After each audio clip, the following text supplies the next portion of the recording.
मीर साहब कानून बनाने में तो कोई हर्ज नहीं है, बनाना चाहिए, बनाना चाहिए, मगर जंगल का कानून तो नहीं बनाना चाहिए।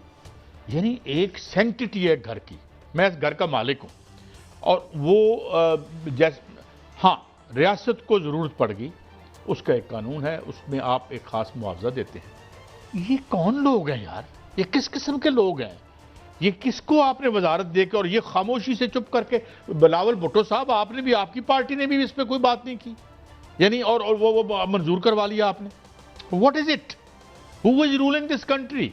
मियाँ साहब मुझे बताएं कि आप अगर नहीं मानेंगे तो एक सरकारी अफसर, और सरकारी अफसर जितने दयानतदार होते हैं वो तो हमें ख्वाजा आसिफ साहब बता ही चुके हैं कि किधर है, केड़े केड़े मुल्क में हैं जी उनके असासे जो रेवेन्यू अफसर फड़िया गया सी जनाब दा है, पुर्तगाल बड़े दयानतदार आदमी है, वो आके फैसला करेगा कि नहीं, और अगर आपने उसका फैसला ना माना तो 5 करोड़ रुपए, ओ भाई इस पे कत्ल हो जाएंगे लोग।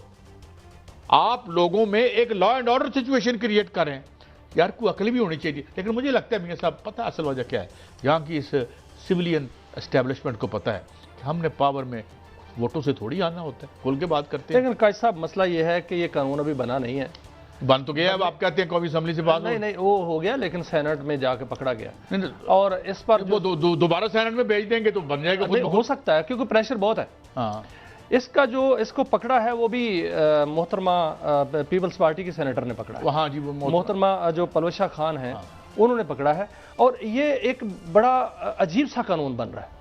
इसमें पहले ये था कि किसी के घर पर जो है अगर आपने टावर लगाना है, किसी की जमीन पर उसकी इजाजत से करें, उसके साथ डील करें, कोई इंफ्रास्ट्रक्चर बिछाना है तो उसकी बाकायदा एनओसी होता था, उससे इजाजत होती थी, उसके साथ एग्रीमेंट होता था सारा कुछ। अगर उसकी इजाजत नहीं होती थी तो नहीं हो सकता था।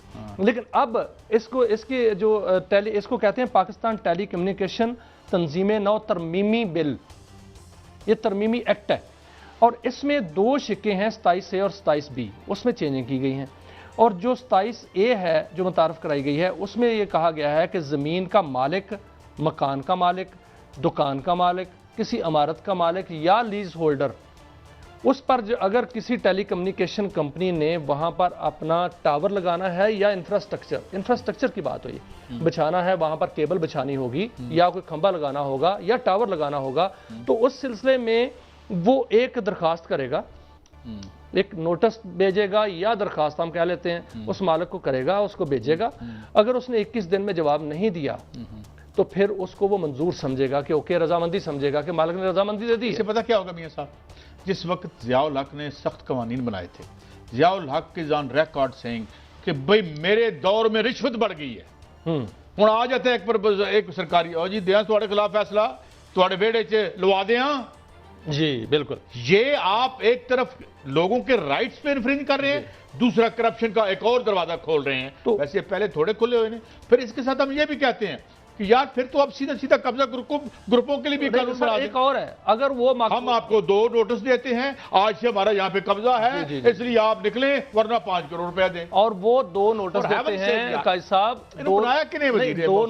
2 नोटिस देते हैं, उस पर उन्होंने इंफ्रास्ट्रक्चर बिछा लेना है, और उसके बाद आप मालिक अंदर भी तो नहीं करते। नहीं, मैं ये भी है कि मैं बताता हूं, और आपको अंदर भी करेंगे। मैं अगली शक बताने लगा। उसके बाद मैं मालिक हूं, आप मालिक हैं, कोई किराएदार है, लीज पे है, झगड़ा हो जाता है, वो नहीं, वो उस पे किसी किस्म का जो है वो कोई वो नहीं कर सकता, उसको अपने एग्रीमेंट को खत्म नहीं कर सकता, वो तो याद रहेगा। हाँ, अगर तनाजा हो जाता है तो फिर गवर्नमेंट का मुकर्रर करदा अफसर 45 दिनों में फैसला। गवर्नमेंट कितने दयानतदार अफसर, लेकिन वो अफसर होगा, अदालत नहीं, अफसर मुकर्रर किया जाएगा। अच्छा, एक और शेक है, वो बड़ी जबरदस्त शेक है, वो उसको कहते हैं 27B।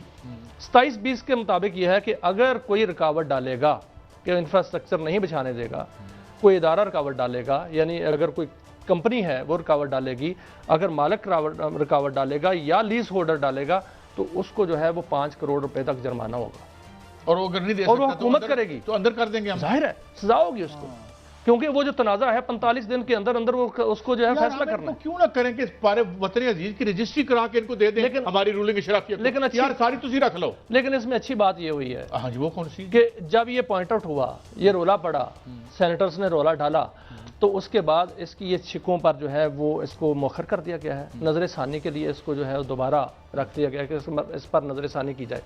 अब इस पर हुकूमत का मौक़िफ़ क्या है? हुकूमत का मौक़िफ़ यह है कि हम चूँकि टेली कम्युनिकेशन का बिज़नेस बढ़ाना चाह रहे हैं ताकि मुल्क में जो है वो ज़्यादा से ज़्यादा ऑप्टिकल फाइबर और फलां पहले साढ़े बड़े फायदे से काम कीते ने, पहले इन्होंने बिजली का बढ़ाया माशाल्लाह बिजनेस 93 में, वो तो हमारा कितना मुल्क का फायदा हुआ आईपीपीज की वजह से। लेकिन इसमें कितनी दर्द है हमारे लिए सर, वो जो आईपीपीज की बार बार आप बात करते हैं, मेरा दिल करता है मैं पूरी कहानी खोल के रख दूं कि वो भी इसी तरह हुआ था। आईपीपीज जो है वो भी इसी तरह हुआ था। अब जो टेली कम्युनिकेशन है, आप जो आप हमारे फायदे की कोशिश ना किया करें, हमें नुकसान में ही रहने दें, जो मेहरबानी करके। देखें हमें टेली कम्युनिकेशन ने दिया क्या है? हमें मोबाइल दिया, हमें मोबाइल दिया। पहले इन्होंने हमें यह दिया हमें कि पीटीसीएल जो साउथ एशिया का सबसे आला इदारा था, जो कि पढ़ाता था, यूनिवर्सिटियां थी उसकी, उसको टके टोकरी करके आपने बेचा।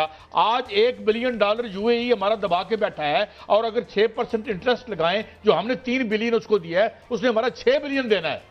ये जो पीपल्स पार्टी की हुकूमत थी उस वक्त, मुआहदा उसने किया था और जाके मजदूरों की हड़ताल तोड़वाई थी। देखें मसला ये है कि मैं यही बात कर रहा हूं कि हमें क्या दिया गया? ये मोबाइल दिया गया, ये बच्चों के हाथ में आ गया, और छोटे छोटे बच्चे जो हैं वो इसको बाकायदा तौर पर पूरी रात और पूरा दिन इस पे जो है, ये तो अच्छा है, एक बेहतरीन नहीं, ये बेहतरीन जरिया नहीं है। बच्चे इस पे खराब हो रहे हैं, और अब क्या यूरोप पूरा जो है, हमारे बच्चे इतने खराब नहीं जितने साढ़े बड़े खराब वो हैं, लेकिन पाबंदी दुनिया साढ़े को निवाला भी मुझे खोले। कायद साहब, इस पर दुनिया पाबंदी लगा रही है कि जो 16 साल तक के बच्चे हैं उन पर पाबंदी लगाई जाए, और पाकिस्तान के अंदर भी इस पर सोचा जा रहा है कि 16 साल के बंदे जो हैं, बच्चे जो हैं, उन पर पाबंदी लगाने का फैसला जो है वो करने जा रहे हैं। यूरोप पर जो है, यूरोप में कई ममालिक हैं, बरतानिया है, ऑस्ट्रेलिया है, इस पर जो है पाबंदी लग गई है, और यूएई में लगी है, और यूएई में भी लगी है, और पाकिस्तान के अंदर भी सोचा जा रहा है। बल्कि इस पर फैसला अब हो जाना है कि अगर कोई 16 साल तक बच्चा जो है वो मोबाइल यूज करता हुआ पकड़ा गया,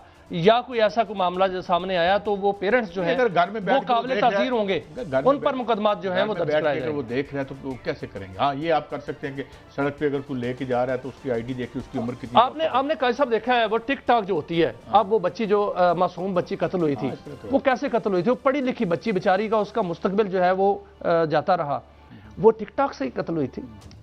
इसी तरह जो बच्चे टिकटॉक बनाते हैं या जो बाकी उन एप्लीकेशंस हैं, कौन कंडोन उस पर जो आते हैं, कौन कंडोन उस पर इस पर ये हुकूमत सोच रही है। बताएं कि इस लोड शेडिंग की वजह से जो सर्जरीज में लोग मर गए, उसको किसका करें? बहरहाल इसमें हुकूमत जो भी देखते करते हैं, लेकिन सिर्फ एक बात कह के क्लोज करता हूँ, जस्ट देखें कि ये माइंड सेट क्या है, इनकी नफ्सियात क्या है, देखें जिन्होंने ये कानून बनाया है। इजाज़त दें, अगले हफ्ते मिलेंगे। अल्लाह हाफिज़।